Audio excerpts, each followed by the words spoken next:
Scripture reading this morning will come from John chapter 15, verses 13 through 15. John 15, 13 through 15. Greater love has no one than this, than to lay down one's life for his friends. You are my friends if you do whatever I command you. No longer do I call you servants, for a servant does not know what his master is doing, but I have called you friends, for all things that I heard from my Father I have made known to you.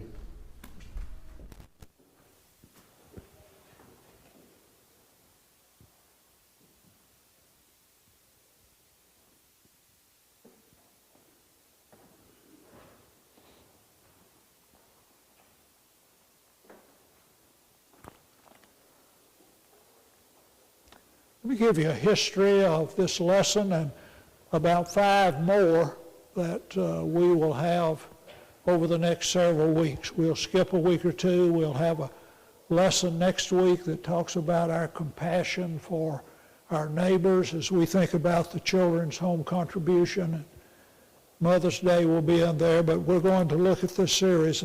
First time I preached a lesson with this emphasis was on November the 7th, 1982. I've been using open Bible study for several years and doing personal work. There were 2 things that I didn't like about open Bible study. Excellent method, but 2 things I didn't like. Number 1, it started with disagreement. I believe it's better to start with agreement where we agree with people rather than where we disagree. Number 2, there was a lack of emphasis on the person of Jesus.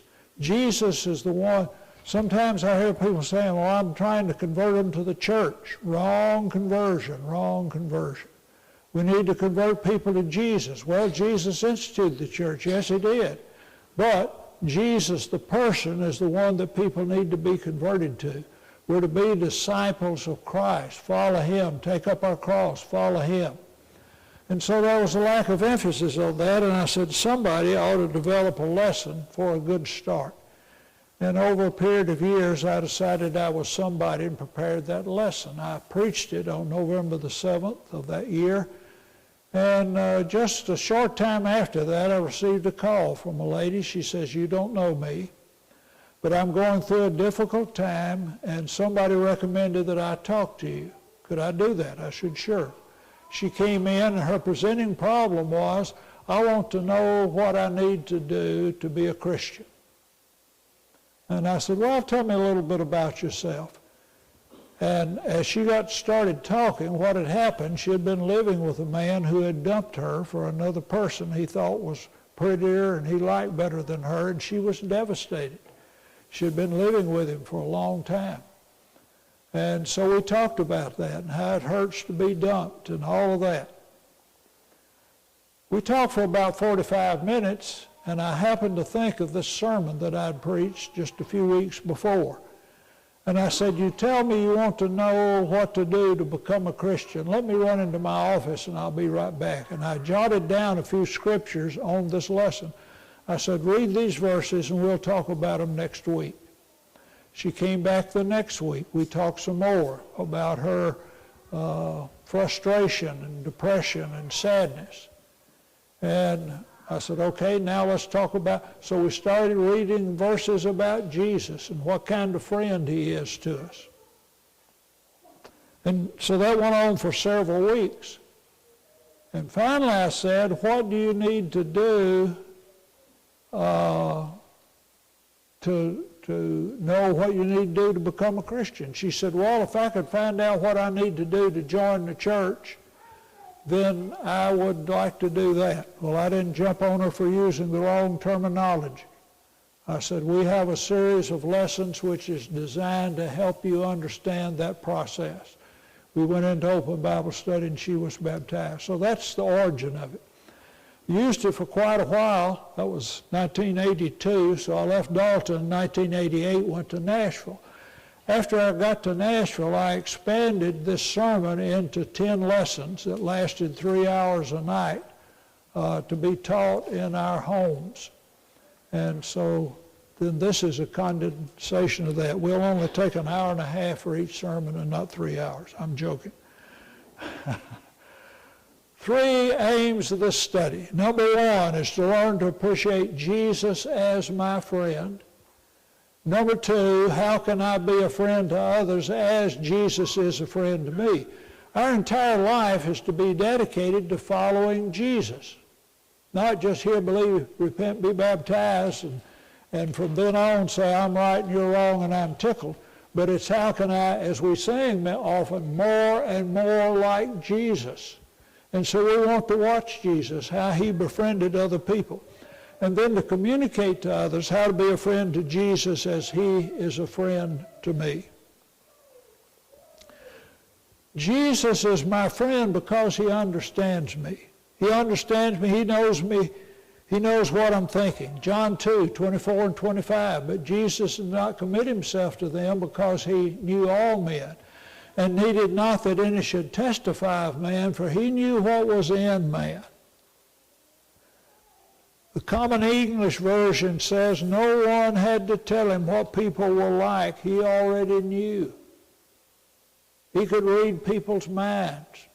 When they were appointing a successor to Jesus in Acts 1:24, they prayed, and you, Lord, who know the hearts of all men. Jesus knows what I'm thinking.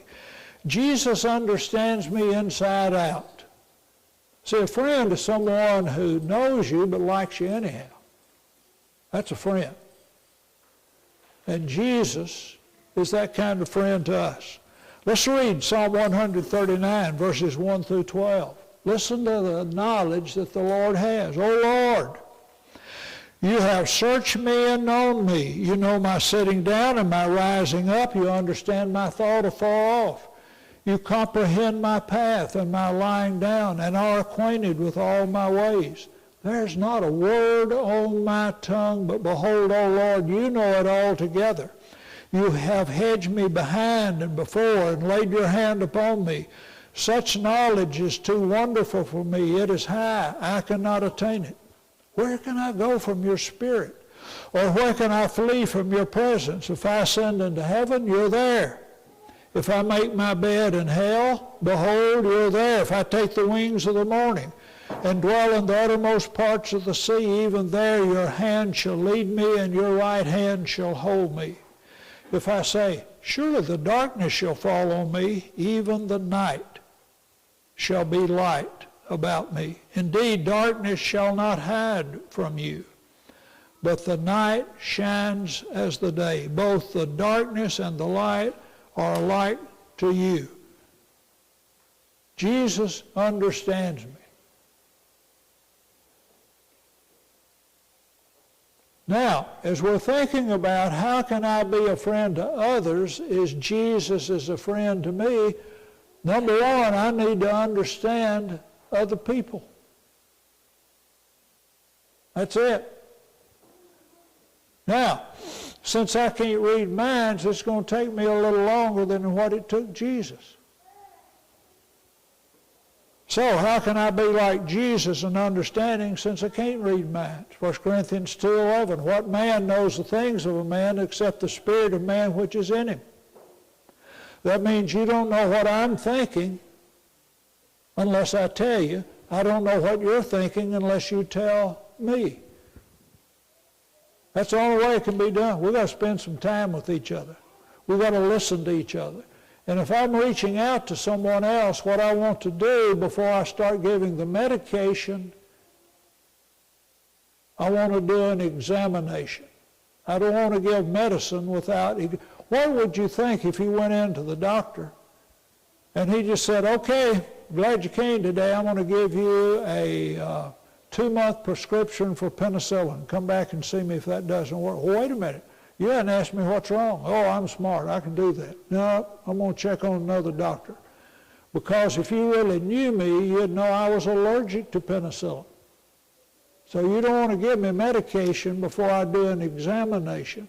And so the first thing I want to do, if I really love people, I get to understand. I get to know that person. So how can I help others understand what they need to know about me? If I want to be a friend,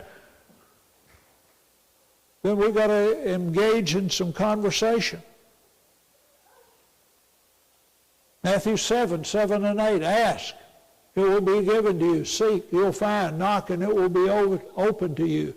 For everyone who asks receives, he who seeks finds, and to him who knocks it shall be opened. That means if we're friends and I need something from you, whether it's encouragement or a hamburger or tell me how to fix my car or whatever it is, I need to let you know what I need instead of expecting you to read my mind. Since I can't do that, I need to assume that you can't do that, and so I need to ask you.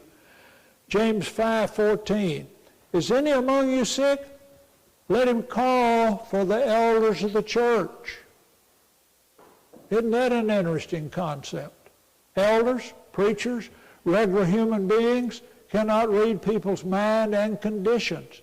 And so if you're sick and you need a visit, call, send a message, text them, do something, say, would you please help me? And so I need to cooperate in that friend building situation. I need to let you know what I need so that you will feel comfortable letting me know what you need. So that means I need to be a good listener. I can't do all the talking and ever learn what's going on in your life. I need to listen and ask a lot of questions, and one of the most helpful things I can do to a person is once they ask the first question, not give them medication before an examination. You do that, you prescribe penicillin, the person's allergic, may kill them. Another observation just from experience, I have found that many times the first problem that a person presents is not the problem or the biggest problem, but it is my tryout sermon. They're asking me that to see how I respond to that first question. And if I don't respond to that, they'll probably say thank you and never tell me what's really going on in their life. A good counselor does that. Gail talks about in her book when she went the first time to James Jones, she just told some very light things. A lot of things were going on and had gone on with her, but she wasn't about to tell him until she found out whether she could trust him or not with valuable stuff. That's not just true of a counselor, marriage and family therapist, James Jones. It's true of Jerry and John and Peggy and everybody else. Most of the time, if a person has something serious going on in their life, they will ask a question to try us out. And if we fail the test, we'll probably never know it because they won't get to the next one if they do it. And then I give them medication before examination, learning to understand them. They're probably not going to come back. If I ask good questions, many times I can help the person without telling them anything. Most people have answers to their own problems, they just don't realize it. Proverbs 20, verse 5. Counsel in the heart of a man is like deep waters, and a man of understanding will draw it out. Numerous times I've had computer problems. I call up AppleCare. I say, here's what's going on. They'll say, well, okay, what about this? Have you restarted your computer? Matter of fact, I hadn't. A lot of times that'll help. Let me try that, and if I need you, I'll call you back. Or maybe it'd be several more. I say, you know, I knew that, and that happened to me about 3 years ago. That'll fix it. Thank you very much. What did they do? Nothing except ask some questions. And when they asked the questions, I had it deep, and a man of understanding will draw it out. Many people's problems are like that. So if I'm going to be a good listener, I need to be slow to talk. James 1:19. Brethren, let every one of you be slow to speak, swift to hear, slow to speak, slow to wrath. Hear quickly and a lot. Be very slow to talk and be slow to get angry. Because anger scares people off. And not listening prohibits me from doing the examination before I apply the medication. Listen to Jesus, what he says about it. Jesus is a friend. He knows exactly how to relate to people. In Mark 4:24, he said, be careful what you hear. Take heed what you hear. So I need to be careful on what I hear. In Luke 8:18, he said, be careful how you hear. Why am I listening to this person? Am I listening to this person just so I can show I'm right and you're wrong and I'm tickled? Is that what I'm trying to do? Or am I trying to find out why they believe this? This is excellent for a religious discussion. Many times people will come out with something that we may think and know is absolutely wrong, but it would be better to give an examination before the medication. Well, why do you believe that? Why do you believe that? Okay? And so if you believe that, then suppose a person becomes a Christian and commits adultery and murder and is a liar, and you show that those are condemned in the Bible, and it says that people who act like that will not inherit the kingdom of heaven. I'm confused. They say once you're saved, you're always saved. That confuses me when I read these verses. Help me out with that. Help me out with that. Instead of saying, no, the Bible's against that, and I'll give you 15 reasons why. Examination before medication. Be swift to hear, slow to speak, slow to wrath. Proverbs 18:13, he who answers a matter before he hears it, it is folly and shame to him. If I start giving answers too quickly, then I'll just show how ignorant I am of the situation. I'll be answering questions that they don't even want to know the answer to because we hadn't thoroughly examined the concern that they have. I need to ask the question, am I trying to learn the truth or am I trying to get my way? John 8:32, you shall know the truth, and the truth shall make you free. Another thing that I need to do, you know what a lot of people will do? They'll try to get you triangled in on one of their problems. They'll want you to fix their stuff, which you nor I can fix. The first one to plead his cause seems right until his neighbor comes and examines him. And so what happens many times, one of our friends comes, they say, let me tell you what dirty thing this person did to me. What they're doing many times is recruiting us to their side and want me to whip them so they won't have to, either verbally or otherwise. And so I need to stay confused until I've heard the other side. And so many times I'll say, well, that's interesting. Why don't you bring your husband the next time and let's talk to him. See, she's telling me how bad the husband is. Well, let's get the husband in and let you tell him, and I'll be here to try to help you and help him understand, and we'll just do that. Well, he won't come. Okay? If your husband were here, what would he say in reply to what you just said? So even if I can't get it straight from the other side, I try to get it as best I can, because anybody generally will tell their side in a more pleasing way than their adversary. And if we get the adversary in, they'll tell it from their side in a more advantageous way than the person who's criticizing them. And it's unwise to just listen to one side. Jesus is my friend. He tells me and shows me how to communicate. I need to ask the question, am I listening to answer or listening to understand? Proverbs 4:23. Keep your heart with all diligence, for out of it spring the issues of life. Why am I doing this? What am I trying to accomplish? Well, the question I need to ask to keep myself in order is, why do people sin? Why do people do things like that? People do things like that because they think that's the very best thing for them to be doing today. If I can get that into my heart, it will help me relate to people in a more gentle way. Well, we all know better than that. Anybody with 1 eye and half sense ought to know better than that. No, that's not the way human beings operate. How do I know? The Bible tells me so. Proverbs 21, verse 2, every way of a man is right in his own eyes. No. A lot of people with 2 eyes and a whole lot of sense still think the way this person's thinking.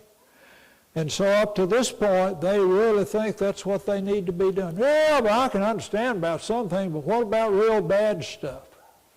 If you could think of the worst sin that's ever been committed, what would you say it was? I don't know what you'd come up with. I would say that killing Jesus Christ would be the worst sin that's ever been committed. We talked last week in our Bible school, there are small, medium, and large sins. 1 Corinthians 5, Paul points out that sin. He said, it's been reported to me that there's a man living in your area who is committing fornication even with his father's wife. And even the Gentiles don't tolerate that. He said it's not just plain old vanilla fornication. He is living with his father's wife. And he said that's serious. Jesus says you tithe mint, anise, and cumin, and you have omitted weightier matters of the law, judgment, mercy, and faith. Now, he said these you should have done, not left the other undone, but which is bigger? Little bitty stuff, or justice, mercy, and faith. He said they are weightier. They weigh more than these others. Matthew chapter 7. You need to get the plank out of your eye before you try to pick the sawdust out of your brother's eye. What's sawdust made out of? Wood. What's a plank made out of? Wood. What does the wood represent in the parable? Sin. You got a big, long sin. Some translations say a log is in your eye. And your brother's got a speck of sawdust, and you're trying to get down to look at him, and what are you doing? You're beating him to death every time you turn your head around with a log that's sticking out of your eye. You're hurting him, and it hurts your eye. I would imagine it would. I've never had a log in my eye, but I've had several pieces of sawdust, and it scratches like everything. Can you imagine having a log in your eye? Which is bigger, a log or a speck of sawdust? Well, a log is bigger than a speck of sawdust. So I need to get the log out of my eye before I try to get the speck of sawdust out of my brother's eye. So I would say, again, ranking sin, I would say that killing Jesus Christ, whoever you were, if you were the Romans driving the nails, if you were the Jewish people who were clamoring for his blood, crucify him, that's a serious sin. And they concluded that on the day of Pentecost. Why in the world did they do that? Do you think Jesus would know, since he understands people? Here's what he said, Luke 23:34. Father, forgive them, for they do not know what they are doing. That's the reason they did it. That's the reason he would pray for their forgiveness. How do you get forgiveness? If you don't know what you're doing, you learn what you're doing. And once you learn what you're doing, what will you do? Here's what a lot of people will do. On the day of Pentecost, when Peter says, therefore let all the house of Israel know assuredly that God has made that same Jesus, whom you crucified, both Lord and Christ. And when they heard this, they were cut to the heart. Why? They didn't know what they were doing, and now they know what they're doing. Men and brethren, what shall we do? Is there any hope for us? Then Peter said, repent, and let every one of you be baptized in the name of Jesus Christ for the remission of sins, and you shall receive the gift of the Holy Spirit. What happened? 3,000 of them did that same day. 3,000. Why? They learn better. They learn better. They didn't do it because they knew it was wrong. They just wanted to say, I want to do something else wrong today. They thought he was a blasphemer. They thought he was a fake. But they learned better, and they did better. Acts 3:17, Peter was preaching after they had healed the lame man. And as he talked to some of those same people who had been involved in the crucifixion of Jesus, he said, and now, brethren, I know that through ignorance you did it, as did also your rulers. Much of my life, I thought that people in groups where they were not teaching the truth, that they were being deceived by their preachers. And so I felt very badly toward all their preachers, saying they're just hypocrites and they know better, but they're teaching the wrong thing. No. What Peter said, brethren, I know that through ignorance you did it, as did also your rulers. You know why preachers preach what they preach? They really think this is the best sermon for them to preach today, whatever they're preaching. Well, it's not right, may not be right, but the reason they're doing it, they do it because this is the best thing they think for them to do today. Paul wrote in 1 Corinthians chapter 2, he talked about the wisdom which God had. They were proclaiming God's wisdom. It was a mystery which had been sealed since the foundation of the world.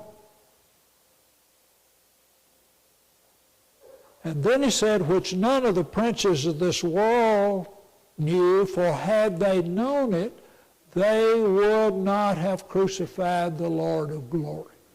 So there you have it. Jesus, Peter, and Paul say that's the reason that people committed the great sin of killing Jesus. Romans didn't know any better. They did that to everybody that was convicted of a crime and they were told to. We're just doing what we were told to do.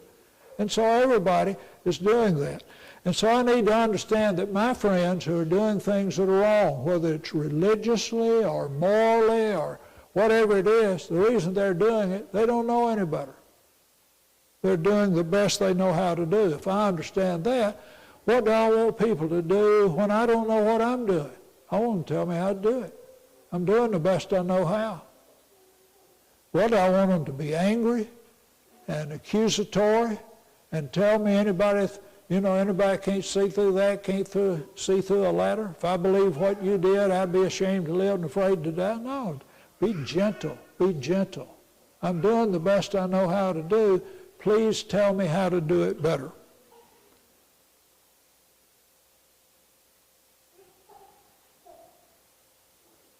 Do I know why I don't know better and why I do things that shouldn't be done? Here's what 1 John 1:8 says. If we say that we have no sin, we deceive ourselves and the truth is not in us. One of the best places to find solution to my problem is inside me. And when I can't do it, if a friend will gently do that or forcefully do that, that person is doing me a favor. Paul said to the elders at Ephesus, we discussed this 2 or 3 Sundays ago, he said, let me tell you what the biggest problem you're going to have. There will be ravenous wolves among you who are going to destroy the sheep. Also of your own selves shall men arise, speaking perverse things to draw away disciples after themselves. He said one of the biggest problems you're going to have as an eldership is the eldership. When I do workshops for elders, they want to know how to fix other people. Best way to fix other people is fix yourself. When I have an opportunity to work with them for a while, Jerry, here's what this church is doing. Why in the world are they doing that? Depending on how well I know them, and it usually takes a year or more to do that, but I have told elders the reason they've been doing what they've been doing is because they've been following your example. Because you're doing what you're upset about them doing. And so the best thing you can do, at least the place to start, is to act like you would like for them to act, and do that for 30 or 40 years, and some of them will follow you. That's the best way to lead. Do it right. And so the place to look is inside myself. We find a friend going to another friend one day, back thousands of years ago, in 2 Samuel chapter 12. Man's name is Nathan. He comes to King David and said, let me tell you a story. And he tells a story about the man who had thousands and thousands of sheep.